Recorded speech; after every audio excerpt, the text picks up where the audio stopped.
Hi everyone, thanks for joining me here in my kitchen. I need to replenish my stock of frozen wonton. If you're not familiar, wonton is a Chinese soup dumpling.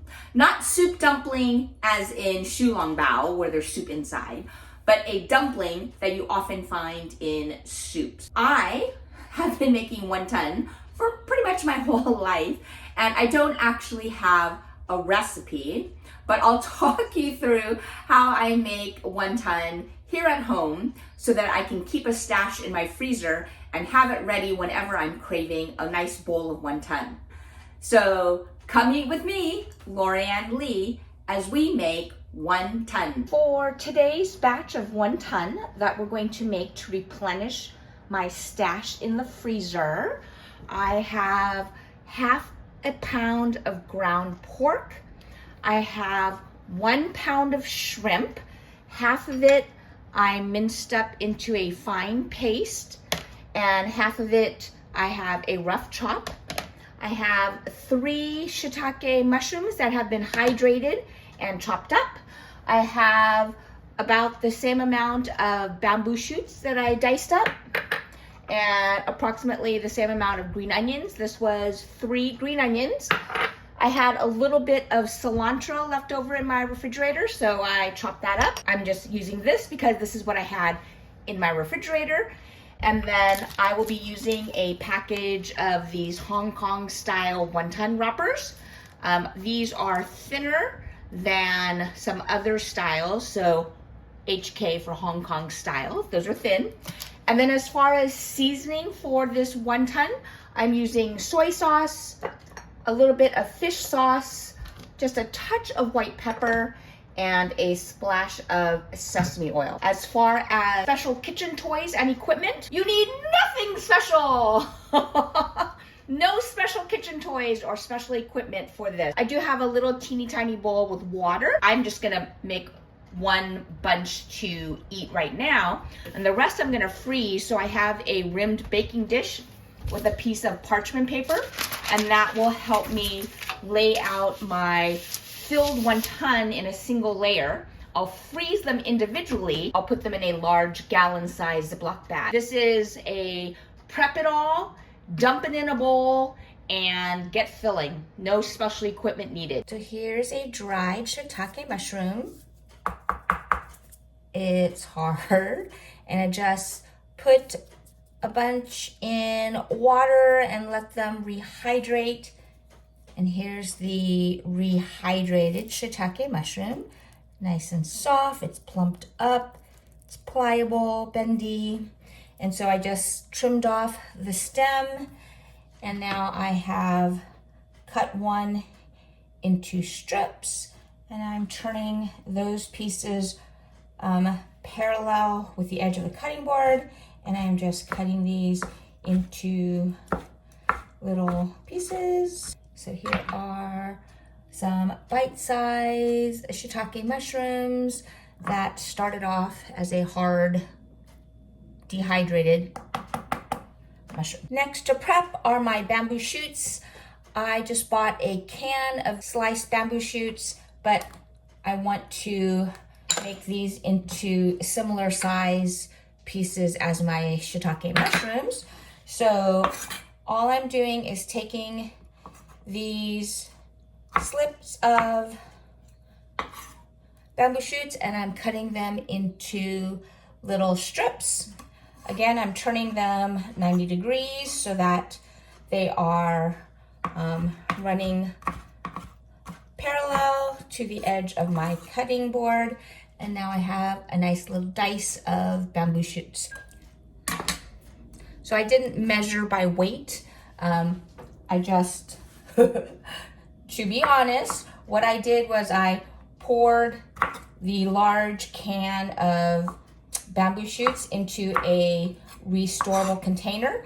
And what didn't fit is what I poured onto my prep for these wonton.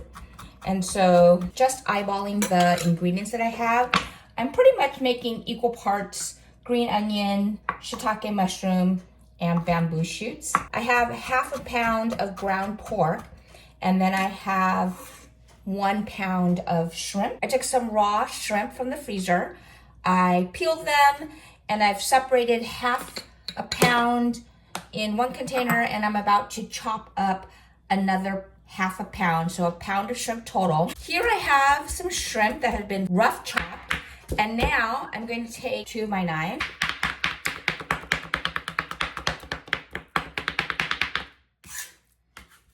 And you can see how this is now much finer, and I'm going to give this a flip, rotate it, and continue to go over it with both knives. The knives are not touching each other. I'm keeping them parallel to each other. And you can see how this is looking more like a paste than a chop. If you want, instead of doing these fine mince with a couple of knives, you could do it with one knife. It just would take twice as long. Or you could put it into a little food processor, like a mini chopper or something, and that could do this as well. I like doing this. It enables me to get a little aggression out. So if you have some pent up frustration, mince up your shrimp.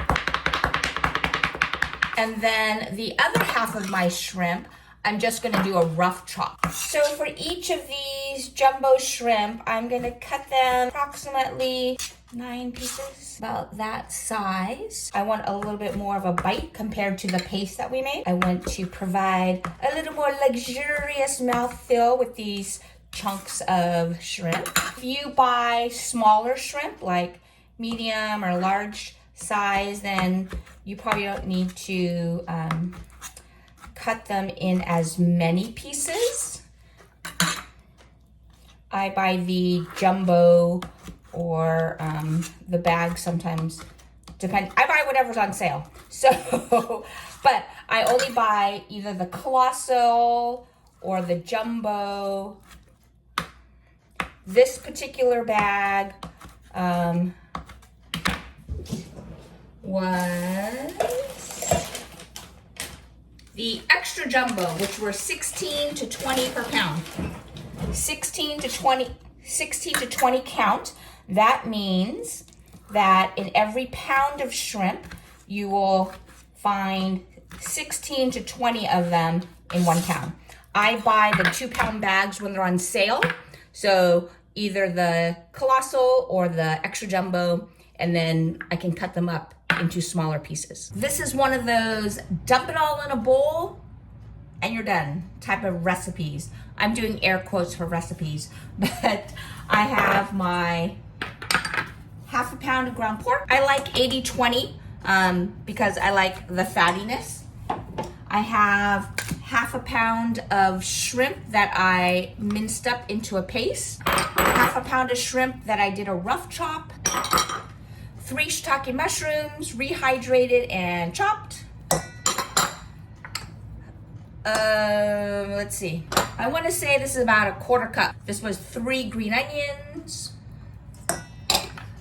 Last residual bits of cilantro. I'll just give that a stir. Like I said, this is not an exact recipe. I always start with the base of the ground pork and shrimp. I always have frozen raw shrimp in my freezer. Ground pork is something I keep in my freezer as well, and I buy it at the grocery stores. So measurement wise, this is a 2-to-1, meaning 2 parts shrimp, 1 part ground pork. Okay, so there are the ingredients for this batch of wonton. I'm going to start with 3 tablespoons of soy. I'm going to do 1 teaspoon of fish sauce. Here's fish sauce. I'm doing 1 teaspoon. I did 1/8 of a teaspoon of white pepper. 1 teaspoon of sesame oil. I give this a mix. And my filling is now ready to go. It is time to fill our wonton. I personally like the thinner wrappers, the more Hong Kong style. So you can see that this is pretty much paper thin. Sometimes, like if you buy, I don't even know off the top of my head one of the, if you go to a supermarket and you go, usually they're in the, near the produce section where there's like a open refrigerator case where you might find things like tofu and gyoza wrappers or wonton wrappers. That's where you'll find them. I have seen like Dynasty brand wonton wrappers, but they're super thick. So they are definitely not the Cantonese Hong Kong style, thin, delicate, wispy when cooked wonton skin. So I prefer the thinner Hong Kong style wrappers. If you are used to eating, like if you go to American Chinese restaurants and you order wonton, it will often be made with those thicker wrappers. So if that's what you are used to and that's what you like, you are welcome to use those thicker wrappers. If you can find the thin wrappers, I would recommend you try them. They have a very different mouthfeel, so give them a try. Wonton wrappers are square. Like if you buy or you make pot stickers or gyoza or other type of dumplings, those wrappers are round. Of all the times that I've made wonton, I make the filling, I buy the wrappers, and then I fill them. I've actually never made wonton wrappers. I just buy the wrappers. I place one of the square wrappers in my hand, almost diagonally like a diamond. One of the corners is closest to me. One of the corners is near the top of my fingers. And what I have here is just a little ramekin of tap water. I am using my finger to just wet the two sides furthest away from me. And I'm pulling this corner closest to me to the top. And I am pressing down to seal the filling inside so it just looks like a big triangle. So I'm squeezing out any air that might be in the pocket with the filling. Maybe that'll help. Let's use some geometry. Corner A, B, and C. And there's the front side, the side that is facing up, and then there's the back side, right? So here's A front, A back, front A, front B, back B, front C, back C. I'm taking a dab of water and I'm touching the back of C is wet. I am folding A and B towards each other and I'm pressing the back of C to the front of A. Okay, so now I've made this wonton that has B is just out here by itself, but I've connected the back of C to the front of A. So let's try that again. Heaping teaspoon of filling in the middle, wet two sides. Oh, I'm gonna use a lot of geometry terminology. I'm wetting the sides between point A and point B, and point B and point C. I am folding this up, squeezing out any air that is in with the filling so that I have this nice triangle. Oh, this is a right triangle. I'm going to wet the back of corner C. I'm going to fold the back of C and the front of A until they are overlapping. And I'm using a little bit of that water to press them together. Let's try this from another angle. So I'm taking a heaping teaspoon of filling, placing it in the middle, using my finger to wet two sides, pulling up corner closest to me so that I can align those sides together. That little bit of water helps to seal the dough together. Corner A, corner B, corner C.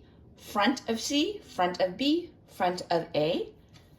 And then the back of C, the back of A, and the back of B. Got it? I'm going to put a little bit of water on the back of corner C, and I'm squishing these two together so that the back of C is going to overlap with the front of A, and I'm squeezing that together. So it's almost like if these were legs, they're crossing their legs. And I'm just going to continue this process. There are probably as many ways to fold wonton as the number of people who fold them. So if you don't like this shape, you don't have to do that shape. If you want, you can just do this triangle and leave your wonton like this. Oftentimes, if you go to a Chinese restaurant and you order fried wonton, they may be this shape. Lots of loose skin so that when it gets deep fried, they have lots of crispy, crunchy wonton skin. Let me show you some other shapes you might want to try. One of the ones that I've done before, again, starts the same. This one is more like envelope. Now for this envelope one, I'm actually gonna put a dab of water on the front of C. I'm going to fold A in and cover it with the front of C. You can just seal it like this so it looks more like an envelope, right? Can you see an envelope here? So if that is easier for you and you want to try that fold, give it a try. All right, here are 3 shapes that I showed you where you could fold your wonton. The simplest is just a triangle where the filling is in the middle. Then we took that triangle and folded in the 2 corners so it looks like a little envelope. And the third way is we again started with the triangle, but this time when we folded in the corners, we folded the back of one of the corners to the front of the other corner. So we have the traditional wonton shape. If you want to check the seasoning, check the flavor, you wouldn't be able to just eat this, right? Because this is raw and you wouldn't want to do that. But you could take like a heaping teaspoon or a tablespoon of the filling and just fry it up in a pan, in a frying pan on, medium heat. And that way you can cook that bite, taste it, and then adjust your seasonings as needed. My tray is full. I'm going to need to adjust them slightly so I can fit more on to freeze. When I freeze them like this, I want to make sure that they are not touching. That's the whole purpose of freezing individually so that they don't stick to each other. Because when you freeze them, they will fuse together, right? So if this wonton is touching another wonton, it'll fuse together and it'll freeze solid. So then if I try to pull this one out, it's going to tear the one that it's connected to. I'm gonna try just making some triangle shaped wonton, not doing any other twists and turns or folds, and just making these isosceles triangle wonton. Whoever told you that you would never use your math skills? I use math in my kitchen all the time. I use algebra and geometry. So there are my wonton. I will place these in the freezer. I'm going to cook these up and then we can eat. All right, I am bringing a pot of water up to boil so that we can cook our wonton. Now, for the soup, I actually just use some chicken broth, and I would say that's about 2 cups of chicken broth.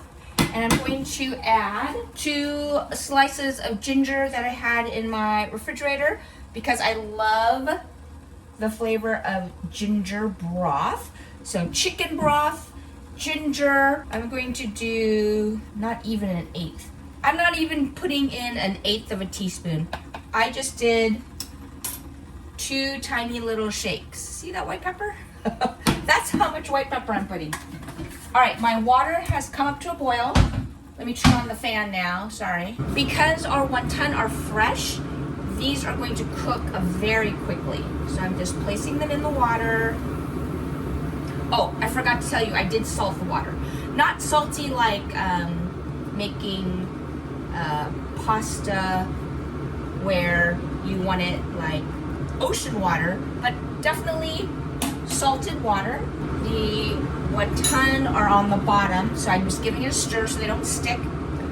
Once they float to the top, I'm going to transfer them from this to my actual soup. For the soup, other than the chicken broth, the ginger, the white pepper, the only other thing I'm going to add at the very end is a little bit of sesame oil. I'll just add a splash, giving these a stir periodically to make sure that they do not stick to the bottom. If you want other flavors in your soup, you can add whatever you want. You can add a little bit of soy sauce. One time I added Maggi sauce. Let me show you that. So here's the Maggi sauce. I've done that before, but you can see that these fresh wonton are already coming up to the surface. That should mean they are cooked, but to be sure, I'm going to use my Thermapen instant read thermometer. I'm going to take one out. I have a slotted spoon here, and I'm just going to place this in the middle. We want it to be 165 degrees or higher. Right now this is only 130, so that tells me it is not fully cooked, so I'm glad that I checked. So I'm actually going to let these cook for about a minute, and then I will transfer them to my soup, because my soup hasn't come up to a boil yet anyway. All right, it has been a minute, and I just checked my wonton. These are fully cooked, so I'm going to turn off the heat from this pot. Now, you could take this and you could strain it in a colander in the sink. That would work, but sometimes the wonton skin will stick on the colander, and then when you try and take it off, it'll rip your wonton. So I would just take a slotted spoon, something like this, whatever, just a slotted spoon, so that you can transfer your cooked wonton into your soup. Now, again, this was just chicken broth, ginger, a sprinkle of white pepper. I decided I want a little vegetable in my wonton, so I had some raw bok choy in my refrigerator, so I'm adding that in, just a couple pieces. You can throw whatever you want into your soup. I also had a little bit of char siu, which is Chinese barbecue pork, so I'm adding that in. As I said at the very end, I'm giving just a splash of sesame oil. Okay, so the wonton skin, the wrapper, you can see for these Hong Kong style wrappers that I use, they're very thin. The skin is nice and thin, and it looks wispy. I'm just going to transfer all of these over to my soup pot. Now, because I cooked these right after making them, they did cook up super fast. If I am craving wonton in the future and I use my stash from the freezer, I would follow the same process, but I would probably cook them for about 5 minutes to make sure that they had time to come up to the surface, float, and actually be thoroughly cooked through. Usually when I cook them from frozen state, it'll take about 5 minutes. Okay, I transferred everything into my soup bowl.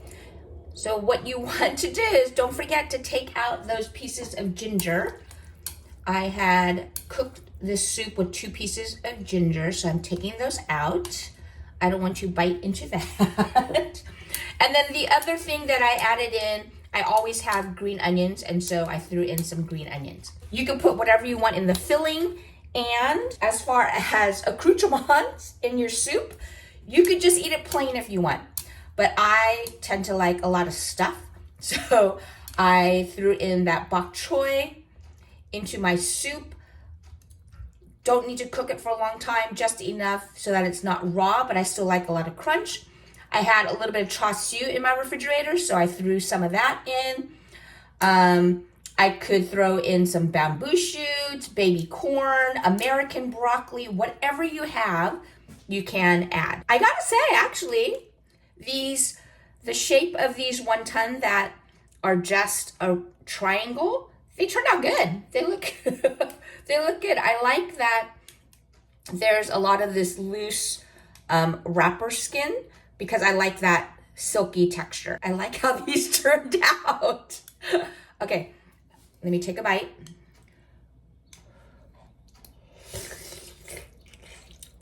Woo, hot, hot, hot. Holding my hand underneath was not smart because that boiling broth just dripped on me. Hold on a second. Okay. Here's this wonton with the pork and shrimp, shiitake mushrooms, bamboo shoots, green onion, and cilantro. That has a good mouth feel. You get a little bit of that filling with the silky wonton wrapper. Super hot. Let me take a taste of our broth.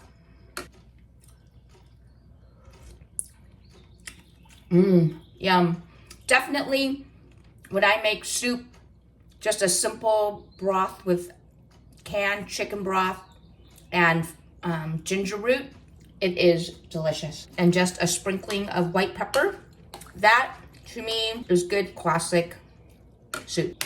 Oh, yum. I could also, which I often do, is make wonton min. So whether that's using fresh noodles or dry noodles that I cook up by boiling in some water, that's a great way to make this meal even heartier. I'm taking another bite.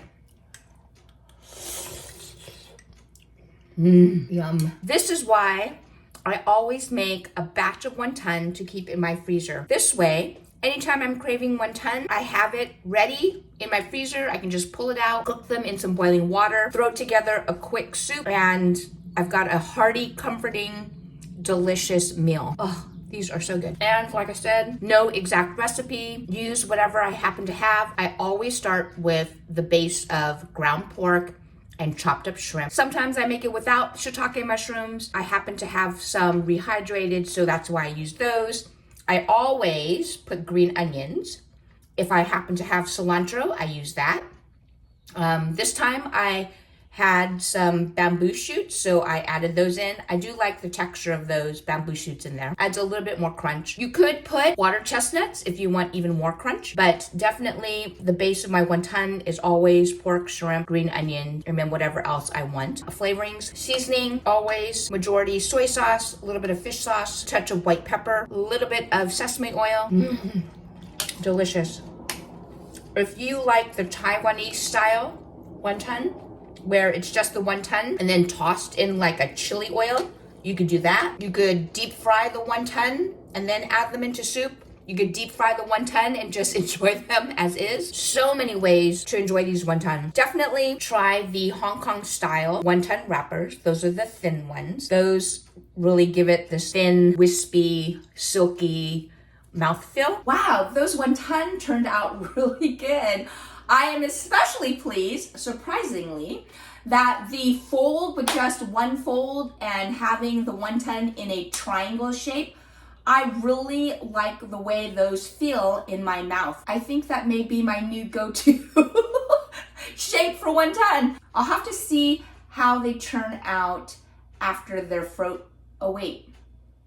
I cooked all of the ones that were just triangles. I was gonna say, I'll need to see how those triangles turn out after they're frozen, but since I didn't freeze any of those, I guess I'm just gonna have to make another batch of wonton. Thanks again for joining me. Like I said, this is no exact recipe. There's no right or wrong way to fold them. All right, it is the next day. My wonton are all frozen. Because I froze them individually, I can now place them in a Ziploc bag. And then when I'm craving wonton, I can just pull out as few or as many as I want. And they won't stick to each other, which means they won't break each other as I pull them out of the bag. So here's my bag. I labeled it wonton, the date, and now I can just seal it up out air, and actually I'm going to flatten them out a bit so that it'll fit in my freezer without taking up as much height. And now I have just replenished my stock of homemade wonton. Your turn. Don't forget to like and subscribe, and check out this other video where I show you how to make hong tao ifu wonton, which is actually deep fried wonton, and then it's added into a rich egg drop soup. See you next time. Come eat with me, Lorianne Lee.